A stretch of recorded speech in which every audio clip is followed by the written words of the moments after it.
नमस्कार, ANP news देख रहे हैं आप। मैं हूं मोहित चौधरी और आप सभी का स्वागत है एएनपी न्यूज एक्सप्रेस में। रुक करते हैं खबरों का। देश में पिछले 24 घंटे में कोरोना के 3,68,000 नए केस सामने आए हैं, जिसके बाद भारत में कोरोना को उनके जो एक्टिव मामलों की जो संख्या है वो बढ़कर 34 लाख के पार जा चुकी है। जबकि कोरोना महामारी के कारण पिछले 24 घंटे में 3,417 मरीजों की जान चली गई है। तो वहीं बीते 24 घंटे में आपको ये भी बताते चले कि 3,732 कोरोना मरीज ठीक हुए हैं। भारत में कोरोना संक्रमण की बेकाबू रफ्तार के बीच कई अस्पतालों में बेड्स और ऑक्सीजन की कमी है। सुप्रीम कोर्ट ने केंद्र और राज्य सरकारों को कोविड संक्रमण की डोर को तोड़ने के लिए लॉकडाउन पर विचार करने की सलाह दी है। सुप्रीम कोर्ट ने कहा कि महामारी की दूसरी लहर में संक्रमण की निरंतर वृद्धि को देखते हुए हम केंद्र सरकार और राज्य सरकारों को निर्देश देते हैं कि वे वायरस के प्रसार को रोकने और खत्म करने के उपायों पर ध्यान दें।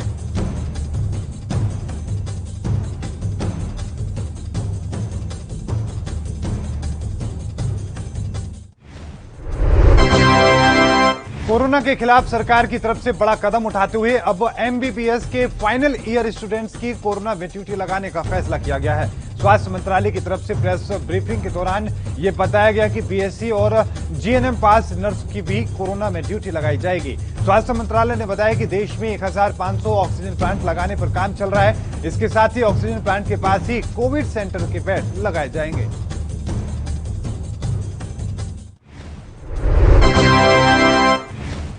कोरोना के बढ़ते खतरे के बीच प्रधानमंत्री नरेंद्र मोदी ने कोविड-19 से लड़ने के लिए डॉक्टरों को बढ़ाने के लिए एक अहम फैसला लिया है। इसके तहत एनईटी पीजी परीक्षा को कम से कम 4 महीने के लिए स्थगित करने के लिए कहा गया है। तो वहीं एमबीबीएस के छात्रों की ड्यूटी अब कोविड अस्पतालों में लगाई जाएगी। तो वहीं नीट पीजी की परीक्षा रद्द होने से लाखों छात्रों पर खासा असर देखने को मिलेगा।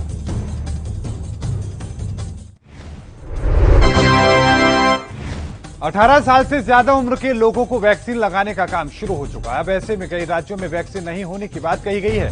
इस बीच केंद्रीय स्वास्थ्य मंत्रालय ने उन मीडिया रिपोर्ट्स को गलत करार दिया है जिसमें यह कहा गया कि सरकार ने कोरोना टीके के लिए नए ऑर्डर नहीं दिए। मंत्रालय की तरफ से यह कहा गया कि साफ किया जाता है कि 11 करोड़ वैक्सीन की डोज के लिए 28 अप्रैल को 100% एडवांस के साथ ही 1,732.50 करोड़ रुपए दिए जा चुके हैं। बढ़ते संक्रमण के बीच मुख्यमंत्री नीतीश कुमार ने फिर एक बार से नगर का भ्रमण किया। मुख्यमंत्री का काफिला एक अणे मार्ग से निकला और बेली रोड से होते हुए सबसे पहले रूपसुपुर पहुंचा। यहां पर भ्रमण के बाद मुख्यमंत्री दानापुर टेम्पो स्टैंड पहुंचे। यहां से फिर उनका काफिला दीघा पहुंचा। गाड़ी में बैठकर उन्होंने शहर का जायजा लिया। आपको बता दें कि मुख्यमंत्री लॉकडाउन पर विचार कर रहे हैं।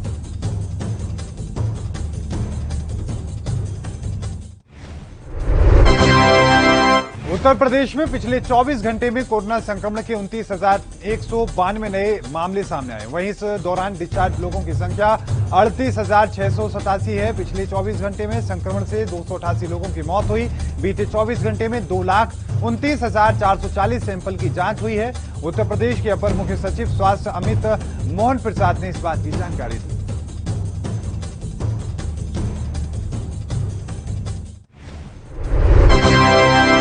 मुंबई में कोरोना वैक्सीन की कम डोज आने की वजह से शहर में महज 2,500 लोगों को ही कोरोना वायरस की वैक्सीन लगाई गई। आपको बताएं कि बीएमसी के मुताबिक आज 5 कोविड सेंटर, नायर अस्पताल, कपूर अस्पताल और कूपर अस्पताल, विकेश का जिम्बो कोविड सेंटर, राजवाड़ी अस्पताल और 7 हिल्स अस्पताल में ही कोविड वैक्सीनेशन का काम हुआ है। हर कोविड सेंटर पर मात्र 500 लोगों ने ही वैक्सीन ली।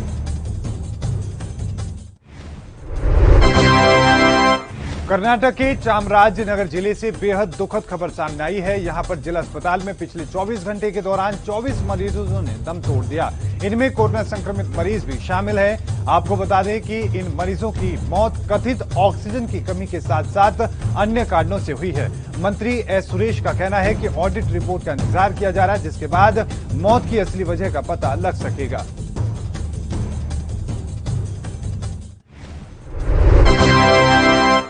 कांग्रेस ने कर्नाटक के चामराजनगर जिला अस्पताल में ऑक्सीजन की कथित तौर पर कमी होने से 24 लोगों की मौत होने को लेकर राज्य की बीजेपी सरकार पर निशाना साधा और प्रदेश के स्वास्थ्य मंत्री के सुधाकर के इस्तीफे की मांग की। राहुल गांधी ने ट्वीट किया कि ये मौतें हैं या फिर हत्या, इनके परिवारों के प्रति मेरी गहरी संवेदना है। सिस्टम के जागने से पहले लोगों को और कितनी पीड़ा सहनी पड़ेगी।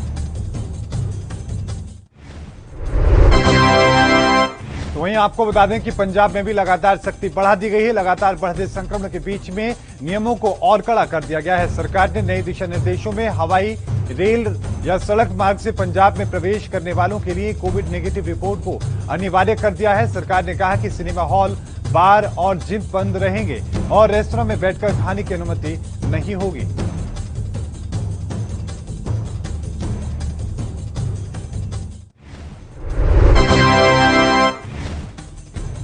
ऑक्सीजन को लेकर पूरे देश में हाहाकार की स्थिति है। दिल्ली में हालात और बद से बदतर दिखाई दे रहे हैं। ऑक्सीजन की कमी के कारण एक वरिष्ठ डॉक्टर सहित 12 लोगों की मौत के बाद भी हालत में कोई सुधार नहीं दिखाई दे रहा है।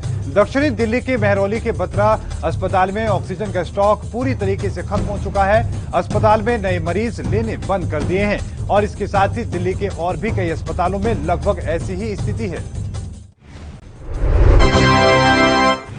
ओडिशा में कोविड-19 के 8,914 नए मामले सामने आए हैं। वहीं अरुणाचल प्रदेश में 102 और लोगों में संक्रमण की पुष्टि हुई है। ओडिशा के स्वास्थ्य विभाग के एक अधिकारी ने बताया कि नए मामलों के साथ ही राज्य में संक्रमितों की संख्या 4,71,536 पहुंच चुकी है। वहीं संक्रमण से 5 और लोगों ने दम तोड़ने से मृतक संख्या भी 2,073 पहुंच चुकी है। अधिकारी ने बताया कि खुर्दा जिले में सबसे ज्यादा मामले सामने आए हैं।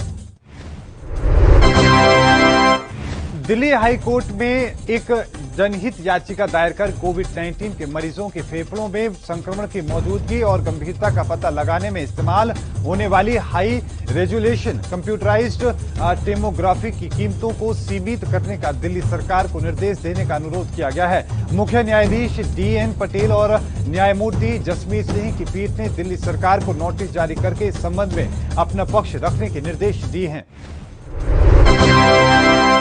दिल्ली हाईकोर्ट ने कहा कि कोरोना से होने वाली मौत का आंकड़ा टीवी पर दिखाना या अखबारों में छापना नेगेटिव खबर नहीं है। सुनवाई करते हुए हाईकोर्ट ने इस याचिका को खारिज कर दिया है। दिल्ली हाईकोर्ट में एक याचिका दायर करके कहा गया था कि समाचार चैनलों को कोरोना से होने वाली मौतों को लेकर उचित दिशा निर्देशों के साथ रिपोर्टिंग करनी चाहिए। याचिका में यह भी कहा गया था कि मौत का आंकड़ा दिखाने से लोगों के बीच नकारात्मकता फैलती है।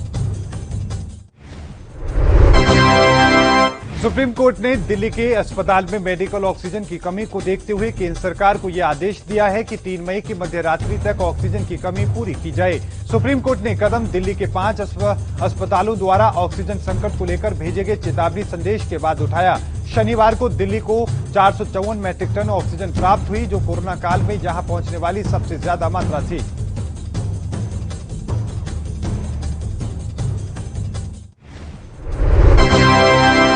दिल्ली में कोरोना से बने हालात बेकाबू होते नजर आ रहे हैं। रोजाना हजारों की तादाद में लोग संक्रमित हो रहे हैं, तो वहीं सैकड़ों लोगों की जान जा रही है। वहीं कोरोना को मात देने के लिए टीकाकरण की प्रक्रिया जोरों पर चल रही है। आपको बता दें कि दिल्ली में 18 से ज्यादा उम्र वाले लोगों को वैक्सीन लगने की प्रक्रिया शुरू हो चुकी है। दिल्ली के उप मुख्यमंत्री मनीष सिसोदिया ने आज खुद वैक्सीनेशन सेंटर पर जाकर जायजा लिया।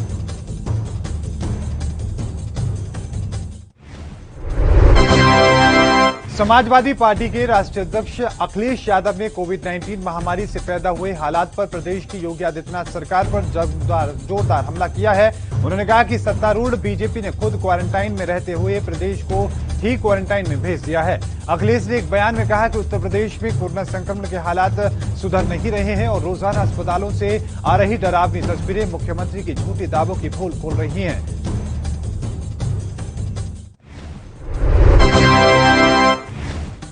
कोरोना के विकराल रूप की वजह से बनी इस स्थिति और ऑक्सीजन की भारी किल्लत के बीच में बीजेपी के राज्यसभा सांसद और पूर्व केंद्रीय मंत्री सुब्रमण्यम स्वामी ने अपनी ही सरकार को घेरा है। उन्होंने ट्वीट करते हुए लिखा कि सरकार को यह कहना बंद कर देना चाहिए कि कितना ऑक्सीजन हमारे पास उपलब्ध है, बल्कि ये कहना चाहिए कि कितनी हमने सप्लाई की है और किन किन अस्पतालों को भेजी गई है, ताकि इन हालातों से निकला जा सके।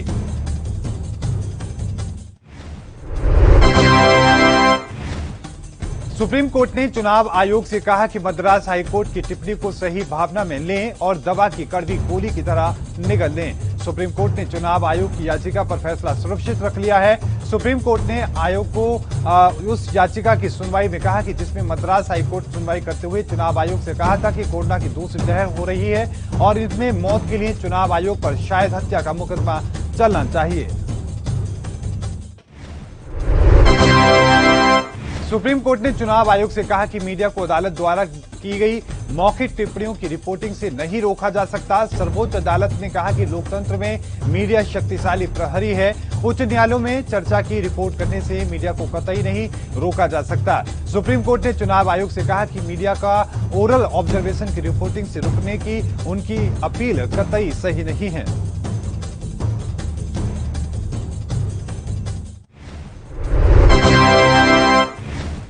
टीएमसी की प्रचंड जीत के बाद पश्चिम बंगाल की मुख्यमंत्री ममता बनर्जी राज्यपाल से मिलकर सरकार बनाने का दावा पेश कर चुकी हैं। इस बीच मुख्यमंत्री बनर्जी ने प्रधानमंत्री मोदी से बधाई संदेश मिलने पर कहा कि यह पहली बार है जब किसी प्रधानमंत्री ने फोन नहीं किया। आपको बता दें कि कल प्रधानमंत्री नरेंद्र मोदी ने ट्वीट करके ममता बनर्जी को बधाई दी थी।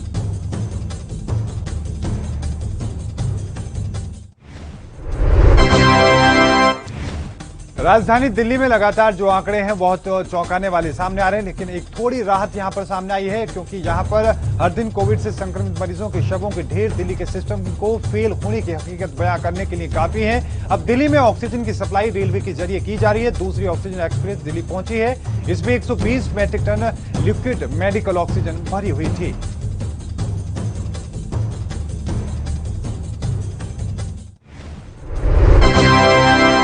भारत में पिछले 7 दिनों में संक्रमण के 26 लाख से ज्यादा नए मामले सामने आए हैं और लगभग 23,800 लोगों की मौत हुई। कोविड-19 महामारी का यह सबसे घातक सप्ताह रहा है। हालांकि शुक्रवार को संक्रमण के 4 लाख से ज्यादा डेली मामलों के साथ पीक पर पहुंचने के बाद इसमें मामूली गिरावट दर्ज की गई है, लेकिन अभी भी कोरोना अपने चरम पर है और लोगों को अपनी चपेट में ले रहा है। सबसे बड़ी चुनौती यह है कि अभी भी इसका पीक आना बाकी है।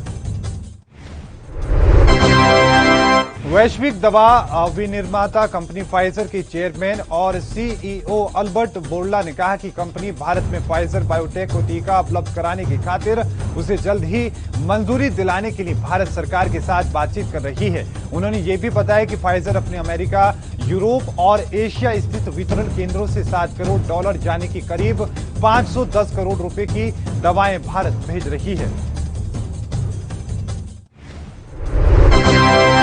केंद्र मंत्री थावरचंद गहलोत की बेटी योगिता राजकुमार सोलंकी का हार्ट अटैक के कारण निधन हो गया। 43 साल की योगिता कोरोना से ग्रसित थी। योगिता का इलाज इंदौर के मेदांता अस्पताल में चल रहा था। इलाज के दौरान सुबह 11 बजे उनका निधन हो गया। मध्य प्रदेश के मुख्यमंत्री शिवराज सिंह चौहान ने ट्वीट करके आपको बता दें कि उनके निधन पर अपनी दुख व्यक्त किया है और साथ में मुख्यमंत्री शिवराज सिंह चौहान ने श्रद्धांजलि अर्पित की है।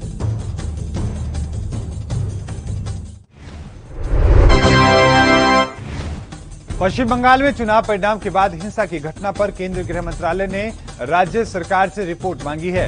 चुनाव नतीजों के बाद कई जगहों पर हिंसा की बात सामने आई है। पश्चिम बंगाल बीजेपी के अध्यक्ष दिलीप घोष ने कहा कि चुनाव के बाद बंगाल में शुरू हुई हिंसा में 24 घंटे में 9 लोगों की मौत हुई है।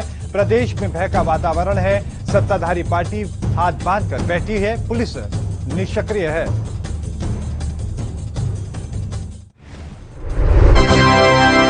देश में कोरोना टीकाकरण का अभियान धीमा होने और टीकों की कमी के लिए सीरम इंस्टीट्यूट ऑफ इंडिया के सीईओ अदार पूनावाला का बड़ा बयान सामने आया है। अदार पूनावाला ने उनके हालिया बयानों से उठे विवाद पर सफाई दी है। फिलहाल ब्रिटेन में रह रहे पूनावाला ने एक बयान में कहा कि संभव है कि उनके बयानों को तोड़ मरोड़ करके पेश किया गया है। ट्विटर पर एक बयान शेयर करते हुए पूनावाला ने कहा कि वैक्सीन रातों रात तैयार नहीं होती है।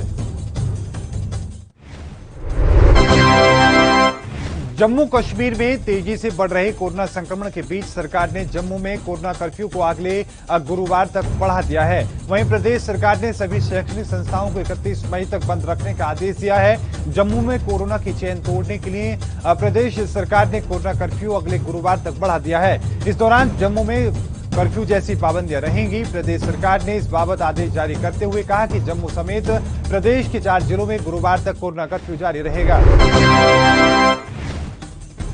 बंगाल विधानसभा चुनाव टीएमसी की प्रचंड जीत के बाद पार्टी सुप्रीमो और मुख्यमंत्री ममता बनर्जी ने नए विधायकों के साथ बैठक की। तृणमूल मुख्यालय में आयोजित बैठक के दौरान पार्टी के सभी विधायकों ने ममता को सर्वसम्मति से विधायक दल का नेता चुना। इधर ममता शाम को राज्यपाल से मिलने पहुंची। अब ममता बनर्जी 5 मई को एक बार फिर से मुख्यमंत्री पद की शपथ लेंगे।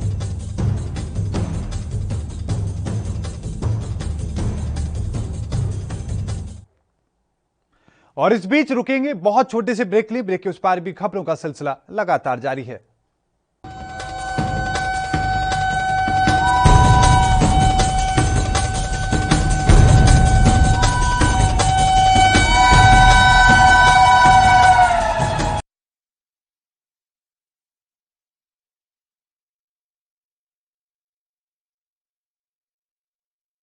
गुरु तेग बहादुर सिंह 1667 ਈਸਵੀ ਦੇ ਵਿੱਚ ਜਦੋਂ ਗੁਰੂ ਤੇਗ ਬਹਾਦਰ ਮਹਾਰਾਜ ਜੀ ਅਸਾਮ ਔਰ ਹੋਰ ਸਥਾਨਾਂ ਤੇ ਪ੍ਰਚਾਰ ਦੀ ਫੇਰੀ ਦੌਰਾਨ ਨਿਕਲੇ ਸਨ ਤਾਂ ਉਸ ਟਾਈਮ ਅਸਾਮ ਧੋਬੜੀ ਸਾਹਿਬ ਟਾਕਾ ਹੁੰਦੇ ਹੋਏ ਤੇਗ ਬਹਾਦਰ ਮਹਾਰਾਜ ਇਸ ਸਥਾਨ ਤੇ ਪਹੁੰਚੇ ਸਨ। ਉਹਨਾਂ ਨੂੰ ਪਤਾ ਲੱਗਾ ਕਿ ਇਸ ਸਥਾਨ ਤੇ ਗੁਰੂ ਨਾਨਕ ਸਾਹਿਬ ਜੀ ਆਏ ਸਨ ਤਾਂ ਸੰਗਤਾਂ ਦੇ ਕਹਿਣ ਤੇ ਗੁਰੂ ਤੇਗ ਬਹਾਦਰ ਮਹਾਰਾਜ ਜੀ ਨੇ ਵੀ ਇਸ ਸਥਾਨ ਤੇ ਆ ਕੇ ਨਿਵਾਸ ਕੀਤਾ ਸੀ ਔਰ ਸੰਗਤਾਂ ਨੂੰ ਗੁਰਬਾਣੀ ਦੇ ਨਾਲ ਜੋੜਿਆ ਸੀ। उस टाइम बीते सवेरे शाम दोनों टाइम कीर्तन हुंदा सी और अज तक इस गुरुद्वारा साहिब विखे सवेरे शाम दोनों टाइम कीर्तन हुंदा है। सब संगतां इत्थे दर्शन वास्ते आंदियां हन। संगतां दीयां मनोकामनावां गुरु साहब अपनी रहमतां करके पूरीआं करदे हन और संगतां दीयां जो भी मनोकामना हुंदियां हन इस स्थान ते आके पूरीआं हुंदियां हन।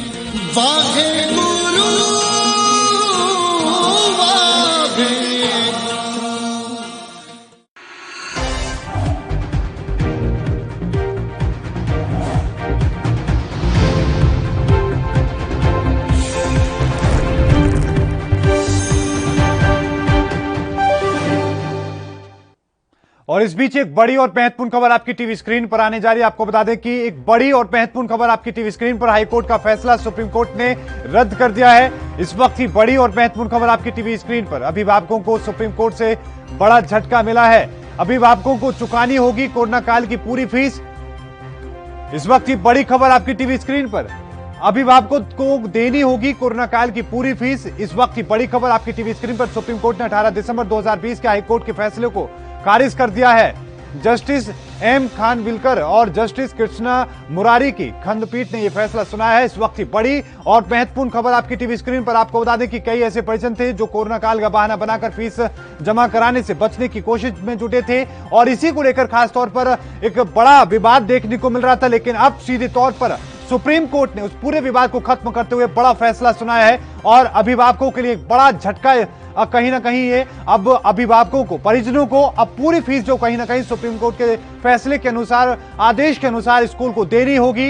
इससे पहले राजस्थान के हाईकोर्ट के द्वारा भी इसको लेकर काफी चर्चा की गई थी, सुनवाई की गई थी। उसके बाद उसको लेकर उन्होंने फैसला सुनाया था। लेकिन उनके फैसले पर अब हाईकोर्ट का जो फैसला था सुप्रीम कोर्ट ने उस पर फैसला जो रोक लगा दी है। ये बड़ा और महत्वपूर्ण फैसला है और बड़ा आदेश है सुप्रीम कोर्ट का। और इसी के साथ में आपको यह भी बताते चले कि लाखों करोड़ों जो स्कूल, निजी स्कूल के जो संचालक हैं, उन तमाम लोगों को थोड़ी राहत जरूर मिलेगी। इससे एक बड़ी और महत्वपूर्ण खबर इस वक्त आपकी टीवी स्क्रीन पर। आपको बता दें कि सुप्रीम कोर्ट ने 18 दिसंबर को इस पूरे मामले को लेकर जो अपनी बात रखी थी, लेकिन जस्टिस एम खानविलकर और जस्टिस कृष्णा के द्वारा इस पूरे मामले को लेकर आज सुनवाई हुई और उसमें यह बड़ा फैसला सुनाया गया है। और हाई कोर्ट का जो फैसला सुप्रीम कोर्ट ने रद्द कर दिया है। अभिभावकों को सुप्रीम कोर्ट से बड़ा ये झटका लगा है। इस वक्त ये बड़ी और महत्वपूर्ण खबर आपकी टीवी स्क्रीन पर। अभिभावकों को चुकानी होगी कोरोना काल की पूरी फीस। इस वक्त की बड़ी खबर आपकी टीवी स्क्रीन पर। अभिभावकों को देनी होगी कोरोना काल की पूरी फीस। आपको बता दें कि कोरोना काल के दौरान कई जगहों पर आपने तस्वीरें देखी होंगी कि किस तरीके से लंबे समय तक स्कूल बंद रहे थे और उसके बाद ही काफी विवाद देखने को मिला था। परिजनों ने फीस देने से इनकार कर दिया था। इस पूरे मामले को लेकर राजस्थान के हाईकोर्ट में सुनवाई हुई थी। राजस्थान हाईकोर्ट में सुनवाई होने के बाद उन्होंने अपना आदेश सुनाया था। उसमें परिजनों को कहीं ना कहीं थोड़ी राहत देने की कोशिश की गई थी। लेकिन अब सुप्रीम कोर्ट ने परिजनों को बड़ा झटका देते हुए निजी स्कूल के जो संचालक है उनको थोड़ी राहत देने का काम किया है। अब ऐसे में अभिभावकों को जो पूरी जो फीस है वो चुकानी होगी। इस वक्त की बड़ी खबर आपकी टीवी स्क्रीन पर। एएनपी न्यूज आप तक पहुंचा रहा है। आपको बता दें कि सुप्रीम कोर्ट ने 18 दिसंबर 2020 के हाई कोर्ट के जो फैसले को खारिज कर दिया है। इस बीच ये बड़ी और महत्वपूर्ण खबर आपकी टीवी स्क्रीन पर एएनपी न्यूज आप तक पहुंचा रहा है।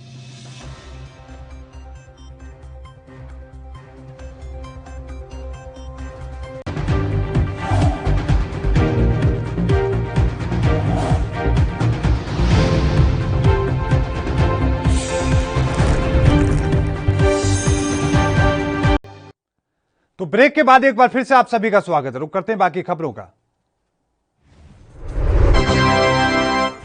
मध्य प्रदेश के उज्जैन का ऋषिनगर पहले से ही कोरोना संक्रमण को लेकर हॉट स्पॉट बना हुआ है। ऐसे में बड़ी लापरवाही सामने आई है। निजी अस्पताल में काम करने वाली कर्मचारी ने घर पर ही अस्पताल बना दिया और घर पर कोरोना संक्रमित मरीजों का इलाज करने लगी।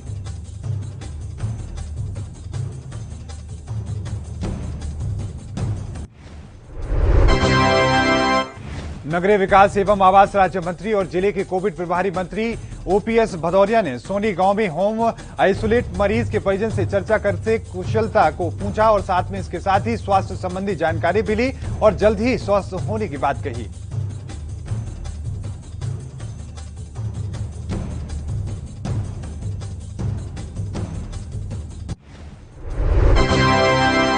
कोरोना महामारी में स्वास्थ्य विभाग की लापरवाही सामने आई है। इस लापरवाही के चलते परिवार के लोग संक्रमित मृतक सदस्य के अंतिम दर्शन तक नहीं कर पाए। फतेहाबाद के नागरिक अस्पताल में शव बदले जाने का भी मामले सामने आया है। मामला सामने आने के बाद काफी विवाद भी देखने को मिला।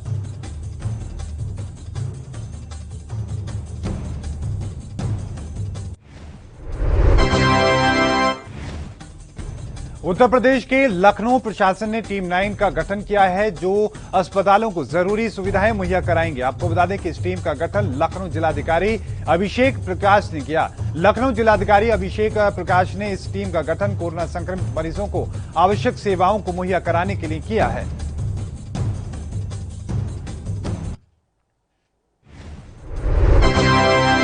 पत्नी के नाजायज संबंध से नाराज पति द्वारा पत्नी की हत्या की गुत्थी मुंबई कुरार पुलिस ने महज 2 घंटे में सुलझा ली। आरोपी पति को कुरार पुलिस ने मौके से भागने से पहले ही गिरफ्तार कर लिया। हत्या के लिए मंगाए गए चाकू भी पुलिस ने बरामद किए हैं। हत्या की घटना मालाड पूर्व कुरार पुलिस स्टेशन की हद क्रांति नगर इलाके की है।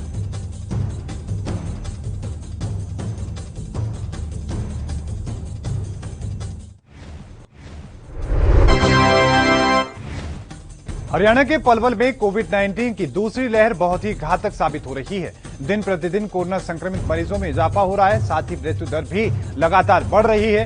बीते दिन की अगर हम बात करें तो 4 कोरोना संक्रमितों की मौत हुई थी और आज दोपहर 3 बजे तक 7 मौत कोरोना संक्रमितों की अब तक हो चुकी है।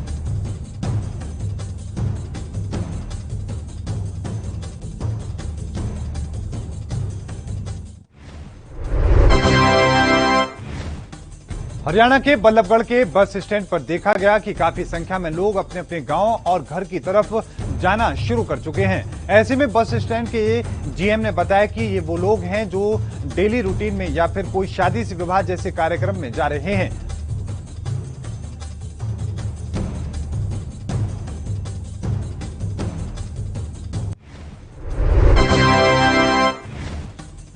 मध्य प्रदेश सरकार के द्वारा समूचे प्रदेश में लॉकडाउन की घोषणा की गई है। ऐसे में मुख्यमंत्री शिवराज सिंह चौहान ने वैवाहिक कार्यक्रमों को लेकर भी नए दिशा निर्देश तैयार किए थे, जिसने अपने घर में रहते हुए परिवार की सदस्य मिलकर शादी समारोह करा सकते हैं।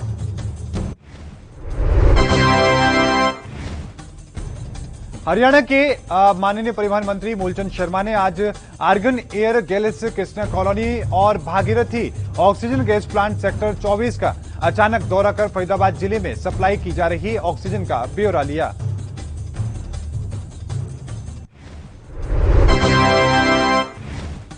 तो वहीं आपको बता दें कि हरियाणा में लगातार बढ़ते कोरोना के मामलों को देखते हुए जैसे ही सरकार ने इस एक हफ्ते के लॉकडाउन का फैसला लिया, लॉकडाउन के पहले ही दिन भारी संख्या में मजदूरों ने पलायन शुरू कर दिया।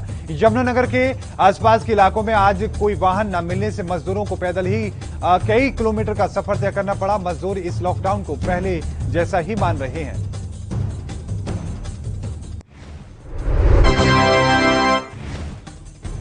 हरियाणा के सिरसा में सरकार की ओर से जिले में ऑक्सीजन की किल्लत को दूर करने के लिए ऑक्सीजन का कोटा 2 MT से यानी कि मैट्रिक टन से 7.5 मैट्रिक टन कर दिया गया। वहीं खाली सिलेंडर की कमी के कारण अभी भी सरकारी और निजी अस्पतालों में ऑक्सीजन की समस्या दूर नहीं हो पाई है।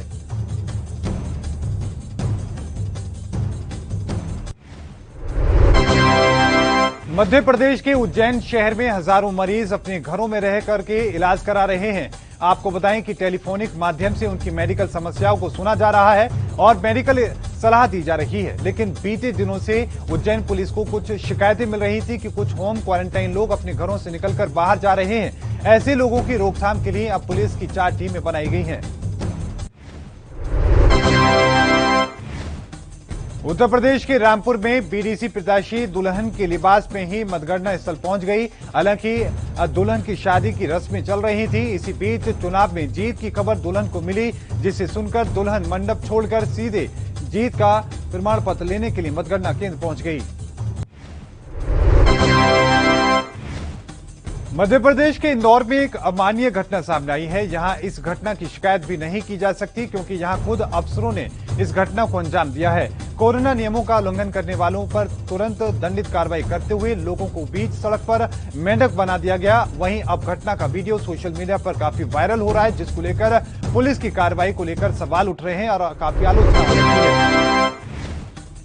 पश्चिम बंगाल को लोगों ने अपने नेता को चुन लिया है। भरतपुर विधानसभा सीट से इस बार के चुनाव में कुल 7 प्रत्याशियों ने अपनी किस्मत आजमाई। अब भरतपुर विधानसभा सीट से ऑल इंडिया तृणमूल कांग्रेस से हुमायूं कबीर ने जीत हासिल की। भारतीय जनता पार्टी ने इस सीट से ईमान कल्याण मुखर्जी और कांग्रेस के कमलेश चटर्जी से उनकी तगड़ी टक्कर देखने को मिली थी। उत्तर प्रदेश में भी कोरोना का कहर जारी है। राज्य में हर दिन रिकॉर्ड नए मामले सामने आ रहे हैं। रविवार को प्रदेश में कोरोना से 290 लोगों की जान चली गई और करीब 31,000 नए केस सामने आए। राज्य में कोरोना के कहर पर काबू पाने के लिए शुक्रवार शाम से मंगलवार सुबह तक सख्त लॉकडाउन लगाया गया है। इस बीच सोशल मीडिया पर उत्तर प्रदेश के 21 जिलों में 10 मई तक लॉकडाउन लगाए जाने का मैसेज वायरल हो रहा है।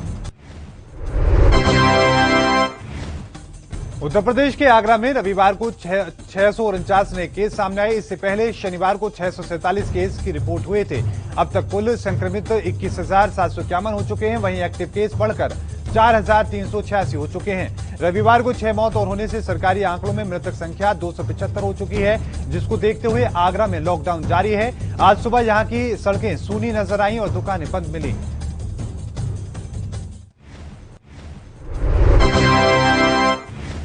मध्य प्रदेश के भोपाल में जावेद खान नाम का ऑटो चालक कोरोना से संक्रमित मरीजों के लिए अस्पतालों, कोविड केयर सेंटर्स और आइसोलेशन केंद्रों में ऑक्सीजन पहुंचा रहे हैं। उनके इस काम की भोपाल में भी लगातार तारीफ हो रही है।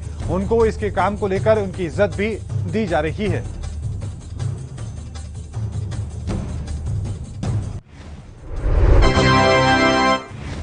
कॉमनवेल्थ गेमक विलेज आपको बताएं कि कोविड केयर सेंटर में ऑक्सीजन प्लांट स्थापित किया गया है। दिल्ली में पहली बार इस तरह की व्यवस्था के तहत प्लांट लगाया गया है। प्लांट लगाने के बाद बेड पर पाइप लाइनों के जरिए मरीजों को ऑक्सीजन पहुंचाई जा रही है।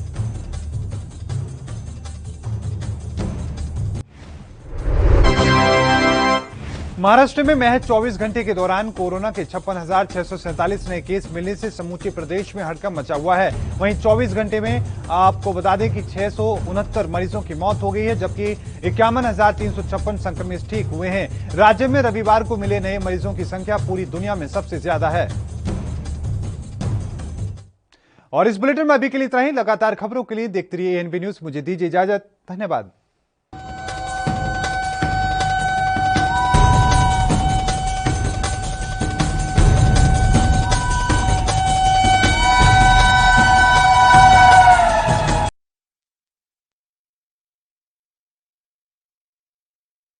गुरु तेग बहादुर सिमरिए। इस पावन पवित्र स्थान तो धन गुरु तेग बहादुर साहब महाराज ने अपनी गिरफ्तारी दी। इस स्थान तो सच्चे पातशाह ਨੂੰ ਪਾਲਕੀ 'ਚ ਬਿਠਾ ਕੇ ਗੁਰਦੁਆਰਾ ਸੀਸਗੰਜ ਦਿੱਲੀ ਲਿਜਾਇਆ ਗਿਆ, ਜਿੱਥੇ ਸੱਚੇ ਪਾਤਸ਼ਾਹ ਨੇ ਤਿਲਕ ਅਤੇ ਜੰਝੂ ਵਾਸਤੇ ਆਪਣੀ ਕੁਰਬਾਨੀ ਦਿੱਤੀ। ਇਹ ਪਾਵਨ ਪਵਿੱਤਰ ਸਥਾਨ ਆਗਰੇ ਦੀ ਧਰਤੀ ਤੇ ਹੈ। बहुत सुंदर स्थान बनया सच्चे पातशाह की याद विच। ਤੇ ਸੱਚੇ ਪਾਤਸ਼ਾਹ ਨੇ ਇਸ ਸਥਾਨ ਤੇ ਲੈ ਕੇ ਇਸ ਜਗ੍ਹਾ ਨੂੰ ਭਾਗ ਲਏ, ਪਵਿੱਤਰ ਕੀਤਾ। ਸਾਰੀਆਂ ਸੰਗਤਾਂ ਜਦੋਂ ਵੀ ਆਗਰੇ ਆਓ ਆ ਕੇ ਗੁਰੂ ਮਹਾਰਾਜ ਦੇ ਪਾਵਨ ਸਥਾਨਾਂ ਦੇ ਦਰਸ਼ਨ ਕਰੋ। ਭੋਰਾ ਸਾਹਿਬ, ਗੁਰਦੁਆਰਾ ਮੰਜੀ ਸਾਹਿਬ, ਉੱਪਰ ਦਰਬਾਰ ਸਾਹਿਬ, ਉਹ ਖੂਹ ਜਿਸ ਦਾ ਜਲ ਸੱਚੇ ਪਾਤਸ਼ਾਹ ਨੇ ਮਿੱਠਾ ਕੀਤਾ ਸੀ, ਆ ਕੇ ਦਰਸ਼ਨ ਕਰਕੇ ਗੁਰੂ ਮਹਾਰਾਜ ਦੀਆਂ ਖੁਸ਼ੀਆਂ ਪ੍ਰਾਪਤ ਕਰੋ ਜੀ। ਵਾਹਿਗੁਰੂ